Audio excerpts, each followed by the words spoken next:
Group second A, elements alkaline earth metals. First of all, इस group में जो members हैं they are beryllium, magnesium, calcium, strontium, barium and radium. तो ये इस ग्रुप के मेंबर हैं. Alkaline earth metals. अब अल्कालाइन जो है ये वर्ड यूज़ होगा. अल्कालाइन मीन बेसिक नेचर, यानी इनके ऑक्साइड्स बेसिक होते हैं, हाइड्रोक्साइड्स बेसिक होते हैं. तो अब अल्कालाइन वर्ड इसके लिए इस्तेमाल होगा. अर्थ मेटल्स के found abundantly in earth crust. जो खर्श अर्ज़ है उसमें ये बड़ी मिक़दार में पाए जाते हैं. ज़मीन इसको 3 बड़े बड़े हिस्सों में तकसीम किया गया है. बिल्कुल सेंटर इसका होता है कोर जो लावा है. उसके बाद फिर इसको तकसीम किया गया है इस एरिया को मेंटल, और इसका आखिरी सरफेस जो बच जाता है दैट इज़ क्रस्ट, जिस पे ये पहाड़, हमारे घर, दरिया वग़ैरह मौजूद हैं. That is crust. तो इस क्रस्ट में ये एलिमेंट बड़ी मिक़दार में पाए जाते हैं. तो इस वजह से इनको अल्कालाइन अर्थ मेटल कहा गया. इन एलिमेंट्स की आकरेंस की बात करें तो आकरेंस में magnesium and calcium are abundant, बड़ी मिक़दार में पाए जाते हैं. मैग्नीशियम के जो कंपाउंड्स हैं दैट इज़ डोलोमाइट, जिसको मैग्नीशियम कार्बोनेट भी कहते हैं, और मैग्नीशिया, जिसे मैग्नीशियम ऑक्साइड कहा जाता है. ये बड़ी मिक़दार में पाए जाते हैं. इसके अलावा sea water contains magnesium ions. Calcium पाया जाता है मार्बल के फॉर्म में, और मार्बल केमिकली कैल्शियम कार्बोनेट. इसके अलावा इसका एक और compound gypsum, very abundant, that is calcium sulphate dot 2H2O. This is gypsum. और एक मैग्नीशियम वाला कंपाउंड है Epson, that is magnesium sulphate dot 7H2O. तो ये जिप्सम, इप्सम, ये इनके कॉमनली कंपाउंड हैं. जो बाकी मेंबर हैं they are not such abundant, उनके बहुत कम कंपाउंड्स पाए जाते हैं. लेकिन ऑल और रिएक्टिव, सारे रिएक्टिव एलिमेंट्स हैं, do not exist free in nature. Free नहीं पाए जाएंगे, ज़रूर उन्होंने किसी के साथ बॉन्ड बनाया हुआ होगा because of their reactive nature.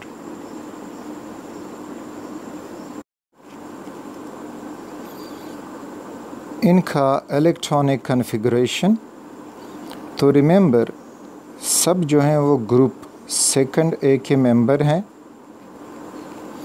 और इनका इलेक्ट्रॉनिक कन्फिगरेशन जो होगा वो NS2. N ये प्रिंसिपल क्वांटम नंबर है जो पीरियड को रिप्रेजेंट करेगा, और S वो सब शेल है जिसमें इनके 2 इलेक्ट्रॉन पूरे हो जाते हैं.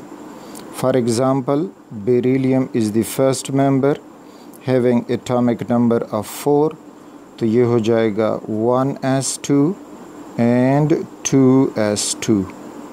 तो ये 2 जो है यानी बेरिलियम रिप्रेजेंट करता है कि ये सेकंड पीरियड का मेंबर है।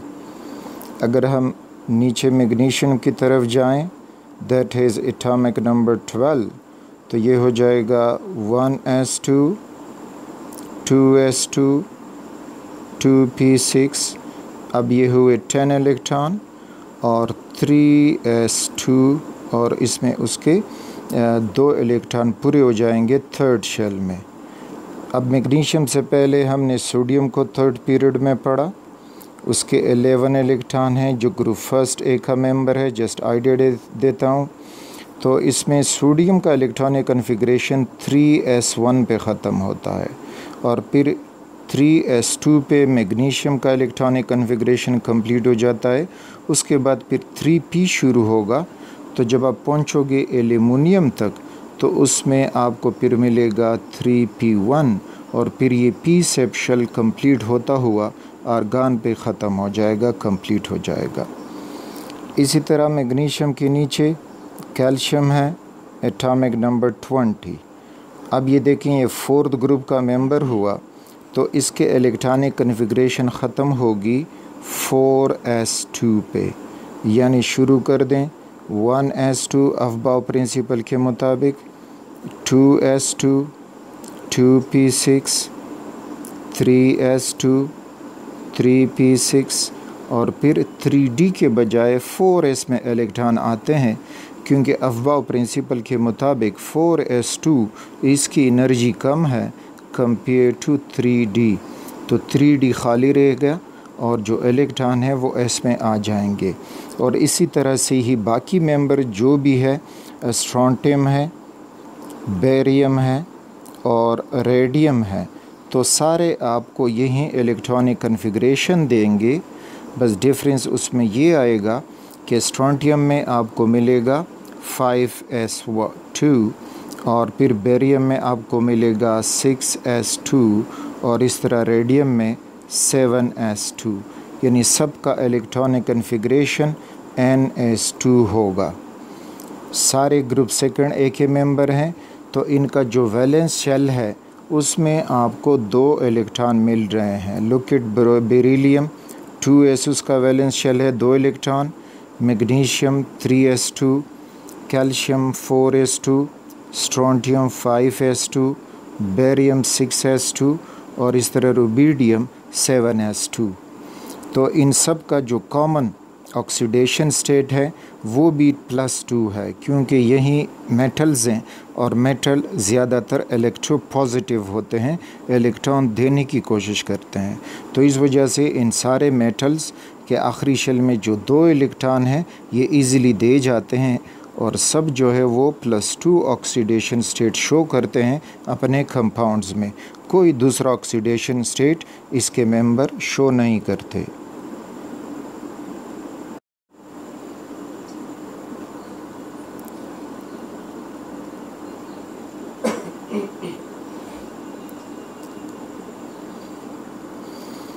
इनके एटॉमिक रेडियस में अगर आएंगे, so the same you can see in this figure, जो बार ग्राफ शो हुआ है, तो उसमें आप देख सकते हो कि डाउन द ग्रुप जब आ रहे हो तो साइज़ इंक्रीज़ हो रहा है। यानी बेरियम तक पहुंचोगे तो 2.2 एंगस्ट्रॉम ये इसका है और जो बेरिलियम है 1.1 एंगस्ट्रॉम ये बेरिलियम का है। तो down the group size increase, इसमें कोई एबनॉर्मेलिटी नहीं है। सारे ग्रुप में ऐसा ही होगा कि नीचे जाओगे तो साइज़ इंक्रीज़ होगा। वजह यह है कि क्या a new shell is added to the atom below. नीचे वाला जो एलिमेंट होता है ऊपर वाले के मुकाबले में इसमें एक नए शेल का इजाफ़ा होगा। यानी बेरिलियम जो है वो 2 शेल से बना है, मैग्नीशियम फिर 3 शेल से बना होगा, कैल्शियम फिर 4 शेल से बना होगा। ऑलरेडी मैं क्लू बता चुका हूँ कि जो भी एलिमेंट सेकंड पीरियड में होंगे उनके एटम 2 शेल से बने होंगे। जो एलिमेंट 3rd पीरियड में हैं तो उनके एटम जो है वो 3 शेल से बने होंगे। और इसी तरह आखिर 7th पीरियड तक पहुंचोगे तो उन एलिमेंट्स के एटम 7 शेलों से बने हुए होंगे। तो अब इसमें जो बेरियम है ये 6th पीरियड में है तो इसका एटम 6 शेलों से बना हुआ होगा। तो जब ये शेल इंक्रीज़ होते हैं तो ऑटोमेटिकली साइज़ जो है वो भी इंक्रीज़ होता है, क्योंकि न्यूक्लियस और इलेक्ट्रॉन के दरमियान बढ़ते हुए शेल्स की वजह से न्यूक्लियस का अट्रैक्टिव फोर्स इलेक्ट्रॉन पे कम होना शुरू हो जाता है और इस तरह से एटम एक्सपेंड होता है, यानी साइज़ में बढ़ जाता है। Coming towards the first ionisation energy, तो आयनाइजेशन एनर्जी हमने पढ़ा था कि energy required to remove an electron from isolated gaseous atom, यानी ये एटम का न्यूक्लियस है और ये उसका आखिरी शेल में इलेक्ट्रॉन हुआ और इस इलेक्ट्रॉन और न्यूक्लियस के दरमियान एक अट्रैक्टिव फ़ोर्स मौजूद होता है। तो हमने क्या करना है कि इस अट्रैक्टिव फ़ोर्स को तोड़ना है ताकि इलेक्ट्रॉन यहाँ से निकल जाए। तो हमने एनर्जी देनी होगी और जब ये एनर्जी देंगे तो इलेक्ट्रॉन निकल जाएगा, ठीक। तो इस वजह से जो एक न्यूट्रल एटम होगा उससे जब हम इलेक्ट्रॉन निकलवाएंगे तो वो बन जाएगा कैटाइन और ये उसका इलेक्ट्रॉन। तो फर्स्ट इलेक्ट्रॉन निकालने के लिए आपको फर्स्ट आयनाइजेशन एनर्जी देनी होगी, जबकि ये ग्रुप के मेंबर 2 इलेक्ट्रॉन दे सकते हैं तो फिर उसके लिए सेकंड आयनाइजेशन एनर्जी होगी, यानी एक स्टेप में मैग्नीशियम से मैग्नीशियम आयन बना 1 पॉजिटिव और इलेक्ट्रॉन निकला, तो ये हुई आयनाइजेशन एनर्जी फर्स्ट। और फिर मैग्नीशियम आयन उसको फर्दर एनर्जी दे के मैग्नीशियम 2 पॉजिटिव और उसका हुआ इलेक्ट्रॉन और ये हो गई उसकी आयनाइजेशन एनर्जी 2। तो हमें सब की फ़र्स्ट आयनाइजेशन एनर्जी दी है ताकि उससे हम अंदाज़ा लगाएं कि क्या ट्रेंड है उसमें। तो इस फिगर में आप देख सकते हो कि उसमें आपको क्या ट्रेंड मिल रहा है। तो obviously the ionisation energy decrease down the group, ठीक। तो आयनाइजेशन एनर्जी क्यों डिक्रीज़ हो रही है? Because ionisation energy is inversely proportional to size या रेडियस।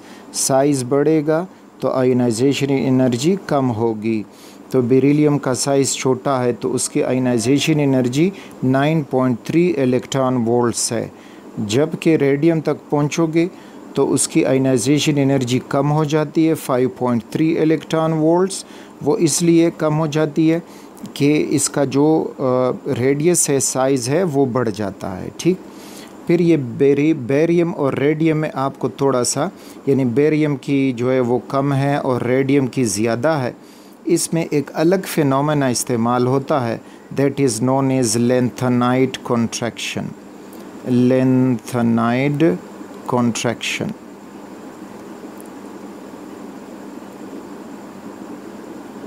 लेंथेनाइड कॉन्ट्रैक्शन की वजह से बेरियम का जो साइज़ है वो छोटा हो जाता है, तो इस वजह से उसके रेडियम का साइज़ छोटा हो जाता है तो उसकी आयनाइजेशन एनर्जी थोड़ी सी बढ़ जाती है इन केस ऑफ रेडियम। तो ये एक अलग फिनोमेना है लेंथेनाइड कॉन्ट्रैक्शन का, जो हमारे कोर्स में डिटेल में नहीं है, लेकिन बस जस्ट आपको अंदाज़ा हो कि बेरियम जो है वो 5.2 है लेकिन रेडियम जो है वो 5.3 है। तो हम तो कह रहे थे कि नीचे आयनाइजेशन एनर्जी कम होती है, ये एक पॉइंट बढ़ गई है, तो क्यों? That is because of lanthanide contraction. अच्छा, फिर इसमें ये याद रखें कि जो फर्स्ट आयनाइजेशन एनर्जी होगी वो ग्रेटर होगी देन सेकंड आयनाइजेशन एनर्जी। ये पॉइंट ज़हन में हो, first ionisation energy is greater than second ionisation energy. वो इसलिए कि फ़र्स्ट आयनाइजेशन एनर्जी में एटम न्यूट्रल होता है तो उससे इलेक्ट्रॉन निकलवाना आसान हो जाएगा, लेकिन सेकंड आयनाइजेशन एनर्जी में एटम के ऊपर एक पॉजिटिव चार्ज आ जाता है जो एक्स्ट्रा पॉजिटिव है और वो एक्स्ट्रा अट्रैक्टिव फोर्स लगाएगा इलेक्ट्रॉनों पे। तो इस वजह से हमें मज़ीद कुछ एक्स्ट्रा एनर्जी देनी होगी वहाँ से इलेक्ट्रॉन निकलवाने के लिए। तो ये था फर्स्ट आयनाइजेशन एनर्जी में इनका ट्रेंड।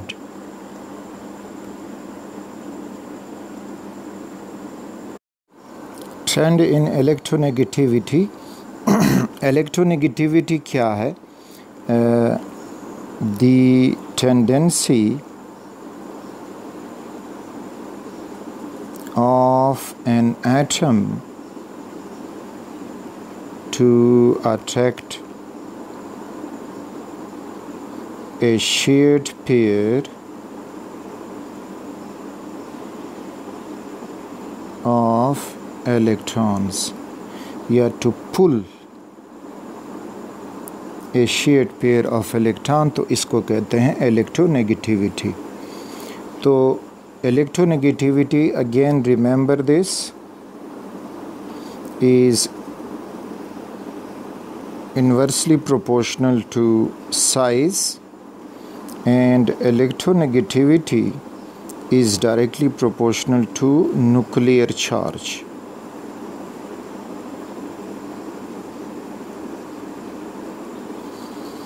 तो यहाँ पे आपको ये पैटर्न दिखाई दे रहा है इलेक्ट्रोनेगेटिविटी का, और उसमें आप देख सकते हो कि जब हम बेरिलियम से नीचे आते हैं तो इलेक्ट्रोनेगेटिविटी डिक्रीज़ हो रही है। रीज़न आपके सोच में ख्याल में क्या होगी? Yes, size down the group बढ़ रहा है। जब साइज़ बढ़ेगा तो इलेक्ट्रोनेगेटिविटी कम होगी। वो वजह ये कि छोटे एटम अपने इलेक्ट्रॉनों पे भी उसका फोर्स ऑफ अट्रैक्शन ज़्यादा है, तो अगर ये शेयर पेयर ऑफ इलेक्ट्रॉन है तो उसको भी इजीली अट्रैक्ट कर पाएगा। जबकि बड़े एटम अपने इलेक्ट्रॉनों के भी उसके ऊपर अट्रैक्टिव फोर्स कम है, तो शेयर्ड पेयर के ऊपर भी इनका अट्रैक्टिव फोर्स कम होगा। तो electronegativity is inversely proportional to size. दूसरी तरफ electronegativity directly proportional to nuclear charge. तो जब हम पीरियड में लेफ़्ट से राइट की तरफ जाते हैं तो इलेक्ट्रोनेगेटिविटी इंक्रीज़, क्योंकि न्यूक्लियर चार्ज बढ़ता है और साइज़ छोटा होता है। तो ये इलेक्ट्रोनेगेटिविटी का ट्रेंड, इसमें कोई अबनॉर्मलिटी या कोई कंसेप्चुअल कॉन्सेप्ट मौजूद नहीं है।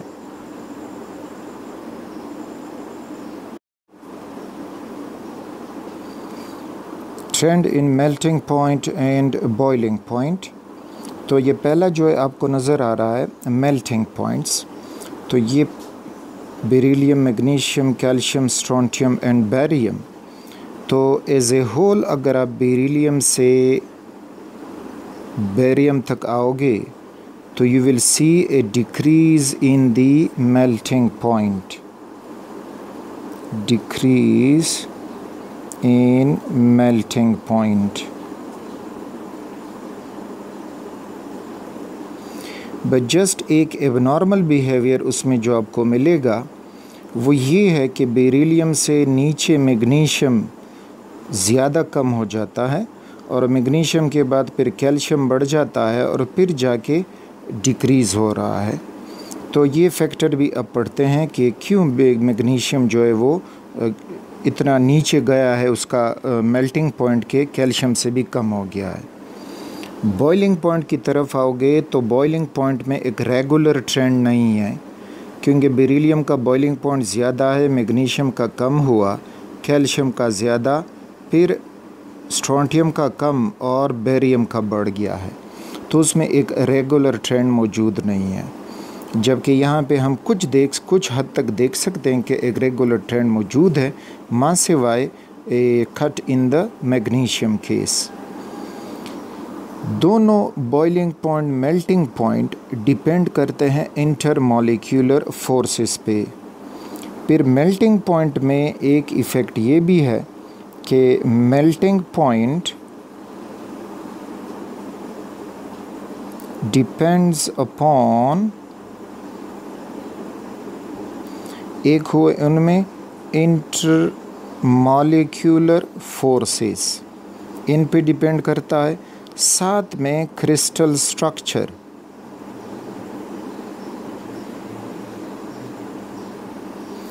क्रिस्टल स्ट्रक्चर, ये तो इंटरमॉलिक्यूलर फोर्सेस हुए, सारे मेटल्स हैं तो सब में मेटालिक बॉन्ड होगा। अच्छा, और फिर क्रिस्टल स्ट्रक्चर, तो क्रिस्टल स्ट्रक्चर फर्स्ट ईयर में हम कहते हैं कि भाई क्यूबिक है। फिर कौन सा क्यूबिक है, सिंपल क्यूबिक है, फेस सेंटर्ड क्यूबिक है कि बॉडी सेंटर्ड क्यूबिक है। ठीक, सिंपल क्यूबिक, फेस सेंटर्ड के बॉडी सेंटर्ड। तो फिर उनकी अरेंजमेंट की वजह से भी मेल्टिंग पॉइंट में वेरिएशन आएगा।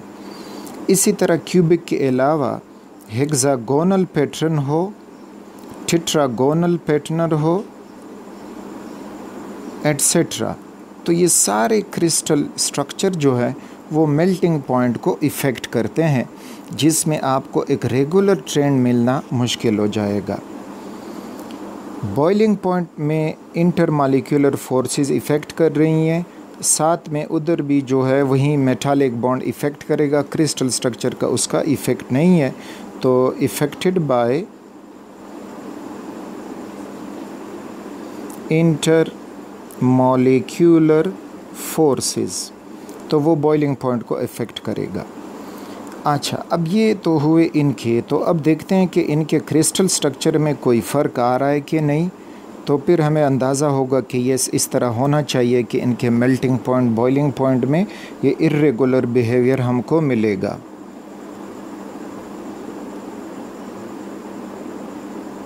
तो अब इस एक्सप्लेनेशन में जब जाएंगे तो देखें, beryllium and magnesium are both hexagonal close packing.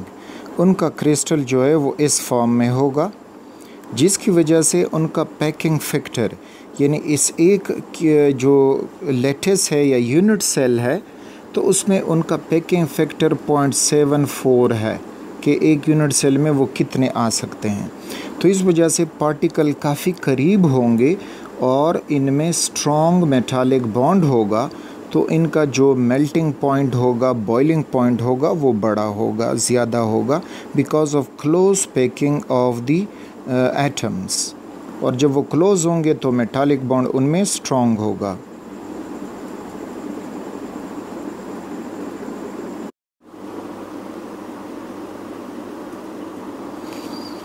अब in case of calcium and strontium are face centred, वो फेस सेंटर्ड हैं, ये उनका क्यूबिक लैटिस है, फेस सेंटर्ड क्यूबिक लैटिस। अच्छा, अब इसमें क्या होगा कि इनका भी पैकिंग फैक्टर 0.74 है, लेकिन इनके एटम बड़े होने की वजह से इनमें जो मेटालिक बॉन्ड स्ट्रेंथ होगा, तो that strength of metallic bond decreases, और which results in decrease of melting point and boiling point.